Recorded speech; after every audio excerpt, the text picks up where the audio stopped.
When there's a futurist in the room, it gives everyone a little permission to think out a bit further. And that's what we're going to do this afternoon for the next 30 minutes or so. Think out maybe 10 years towards the latter part of the 20s. Yes, the 20s are coming up again. And the latter part of the 20s. And the fact that we are in, and everyone in this room is directly involved in what I think is one of the biggest changes in the human species in many, many years. And that is the virtualization of the world. Now, virtualization, of course, has always had kind of a specific technical meaning in the IT world. I use it in this context to say that even more of how we shop, how we learn, how we work, how we meet our mates is going to go into the cybersphere.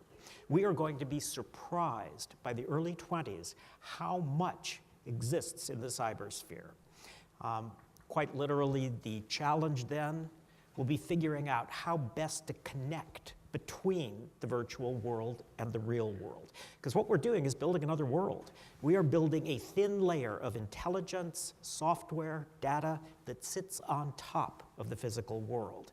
It's probably the biggest human evolution, I think, in terms of structure since the invention of cities 5,000 years ago. To set the scene, by the end of the 20s, probably well before that, we will always be connected to the internet all of the time, either through our devices or through the objects around us.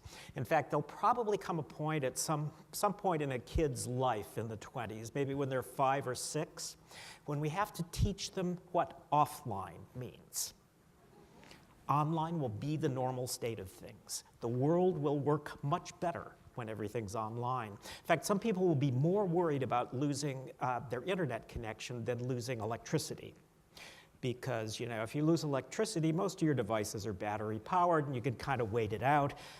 Lose the internet and half of your world goes dark. Now I'm seeing smart glasses that are really pretty impressive. And it was a pair of glasses that looked a lot like these, chunkier than these because there's still a lot of electronics in it. It's connected by Bluetooth to your mobile device.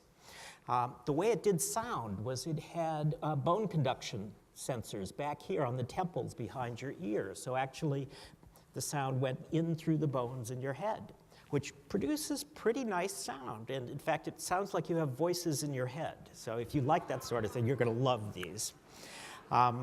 What's also cool about them is they pick up your voice even when you almost just sub-vocalize. So no more shouting at your phone. The visual part is little projectors down here that actually project in the side down here around where the bifocals are, or used to be. And you see essentially a screen that looks like a 50-inch monitor floating in the air in front of you, and it's transparent. So I put these on and went up actually on the outside on the convention center, and I was testing a Google phone at the time, an Android phone. So I said, you know, hey Google, where am I? And immediately the map of the convention center came up in front of me with that little blue dot showing exactly where I was. And that's just a really simple example of what you've probably been hearing about today, augmented reality, and that it's going to be more and more important. I just will tell you one little application that I thought of when I was early on working with smart glasses. And because I thought, you know, this is a no-brainer for today's 8-year-olds. If we make these look cool enough by the early 20s, once the prices come down, they're going to be wearing them. A lot of people in your offices will be wearing them at least part of the time. But I thought, how do I make a product that baby boomers will want to buy? So I invented the app, What's Their Name? And the way it works is this. You've got your smart glasses on, you're walking down the street, you see someone coming towards you, you've met them, but you can't remember their name. So you say very quietly, remember, because it's listening back here, what's their name? And of course, it instantly takes their picture, searches through LinkedIn, Facebook, Google Images, comes back a microsecond later and says, that's Michael Rogers. You go, oh, hi, Michael, it's good to see you again. I'd pay for that. Anyway, smart glasses. We're starting to see them in industrial situations already. By the early 20s, we're going to see them on employees' faces. The other prediction I'd make around that is that the newest versions of these have an interface where it uses vocal commands, but will also project a keyboard in the air in front of you and can identify your fingertips, so you can actually type on a keyboard in the air in front of you. So now that we're finally used to people walking around the street talking to themselves, by the early 20s,